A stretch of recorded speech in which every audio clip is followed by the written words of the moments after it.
తట్టుకోలేకపోతున్నాయి.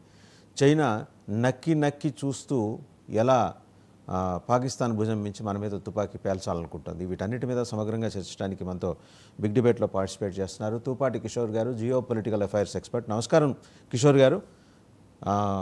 అలాగే మస్తాన్ రావు గారు, political analyst. ఇంకా మిగిలిన గెస్టులు కూడా మరి కాసేపట్లో జాయిన్ అవుతారు. కల్నల్ వివి రావు గారు కూడా జాయిన్ అయ్యారు. గుడ్ మార్నింగ్ కల్నల్ గారు. సో ఇంకా మిగిలిన గెస్టులు మరి కాసేపట్లో జాయిన్ అవుతారు. To start with Tupati Kishore గారు, పాకిస్తాన్ పౌర సమాజం మిశ్రమ స్పందన వస్తోంది. అంటే పర్టికులర్గా పంజాబ్ అండ్ సింధ్ ప్రావిన్స్లో పౌర సమాజం అయితే అనవసరంగా మనం కొరివితో తలగొక్కున్నాం.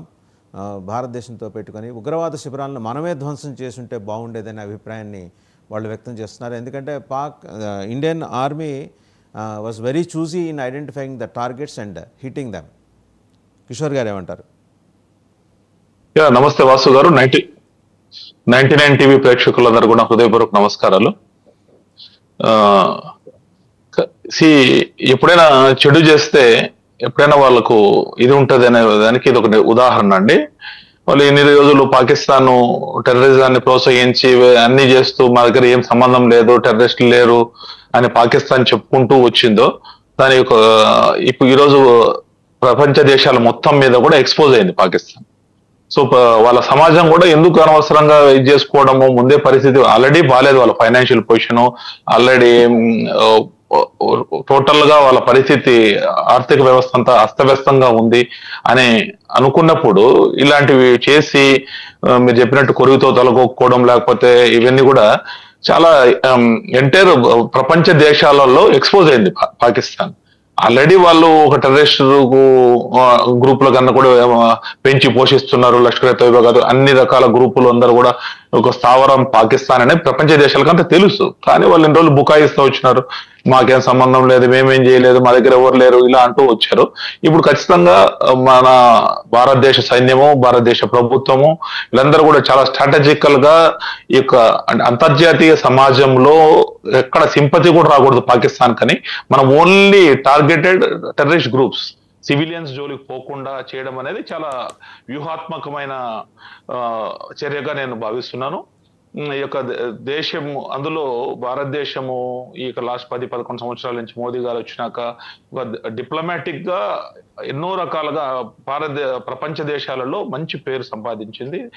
ఇప్పుడు రష్యాతో మంచిగా ఉంది, ఉక్రెయిన్ తో మంచిగా ఉంది, అమెరికాతో మంచిగా ఉంది. సో అన్ని రకాలుగా సమాజం అంతా కూడా అందులో మోదీ గారు రష్యా ఉక్రెయిన్ యొక్క దాడుల్లో మేము రష్యా పక్కన లేము, ఉక్రెయిన్ పక్కన మేము శాంతి వైపుగా ఉన్నాము అని చెప్పడము, ఇవన్నీ కూడా మంచి సంకేతాలు ఇచ్చాయి భారతదేశానికి.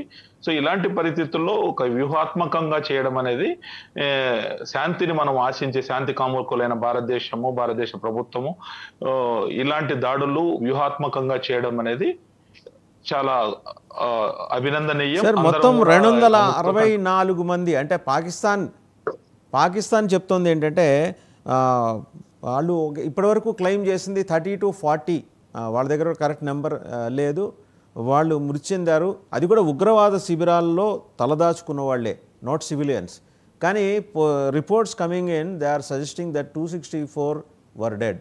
అంటే రకరకాల స్థాయిల్లో హోదాల్లో వాళ్ళ ఉద్యోగ బాధ్యతలను క్రమశిక్షణతో నిర్వహిస్తున్న ఉగ్రవాదులు వాళ్ళ దేశంలో వాళ్ళు 264 మంది మృతి చెందారు. వాళ్ళల్లో 12 ఏళ్ల పిల్లలు కూడా, అంటే వాళ్ళు కూడా ట్రైనింగ్ తీసుకుంటున్నారంట, వాళ్ళు కూడా ఉన్నారని చెప్పేసి. అదే కదా నిన్న మసూద్ అజహర్ లేక మొత్తం నా కుటుంబాన్ని అంతా లేపేశారు, నన్నొక్కడిని మిగిల్చి మోదీ మీరు తప్పు చేశారని. ఆయన మిగిల్చిందే ఆయన చేత మరిన్ని తప్పులు చేయించి తర్వాత లేపేయడానికి అనే విషయం ఆయనకి ఇంకా అర్థం కాలేదేమో. ఆయన BBC ఉర్దూకి ఒక లెటర్ కూడా పంపించాడు. సో నాతో పెట్టుకుంటే వేరేలాగా ఉంటుందని. సరే ఆయనతో పెట్టుకుంటే కదా ఇంకొక ఆయన ఉన్నాడు 78 ఏళ్ళ ఆయన, ఆస్మాతో బాధపడుతున్న హఫీజ్ సయీద్. ఆయనకి ఆయుర్వేదం మందు ఫుడ్ లేకపోయినా వాటర్ లేకపోయినా 15 రోజులు ఉండగలడు, కానీ ఆయుర్వేదం మందు లేకపోతే ఒక్కరోజు కూడా జీవించలేడు. ఇవాళ ఆయన పరిస్థితి ఎక్కడో సొరంగంలో దాక్కున్నాడు. ఈ సర్కమ్స్టెన్సెస్లో వాళ్ళ రిటాలియేషన్ అంటే నేను పాకిస్తాన్ ఆర్మీని టెర్రరిస్ట్ని వేరువేరుగా చూడలేదండి. వాళ్ళు యూనిఫామ్ వేసుకుంటారు, వీళ్ళు వేసుకోలేదు, అంతే. ఏమంటారు కిషోర్ గారు? అంతే కదా, వాళ్ళ టెర్రరిస్టులు కూడా ఇండియన్ యూనిఫామ్ తో వచ్చి మనల్ని మీద దాడి చేశారు. సో ఖచ్చితంగా మీరు చెప్పినట్టు ఇది మేకపోతు గాంభీర్యం అని నేను అనిపిస్తుంది.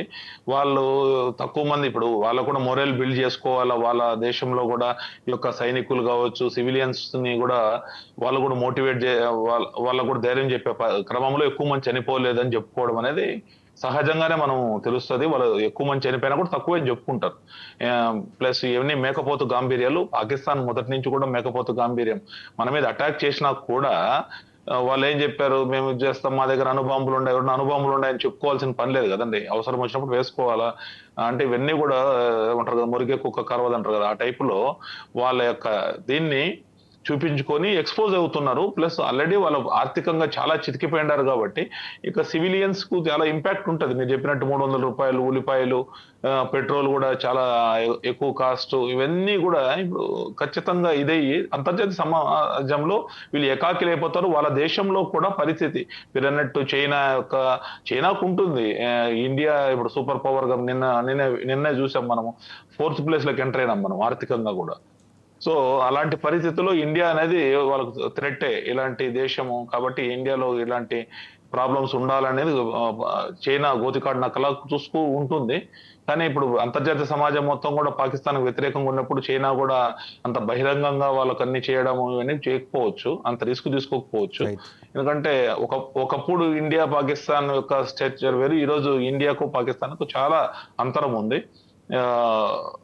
సో ఆర్థికంగా కావచ్చు ఈ రోజు చాలా స్ట్రాంగ్ అయింది కాబట్టి వాళ్ళకు మనకు చాలా తేడాలు ఉన్నాయి కాబట్టి కిషోర్ గారు మళ్ళీ మీ దగ్గరకు వస్తా. ఒకసారి కల్నల్ వివి రావు గారు కూడా లైవ్ లో జాయిన్ అయ్యారు, వారి దగ్గరికి వెళ్దాం. కల్నల్ వివి రావు గారు, లెక్క 264. నమస్కారం అండి. 264 ఉగ్ర శిబిరాల్లో వాళ్ళండి, నాట్ సివిలియన్స్. చాలా క్లియర్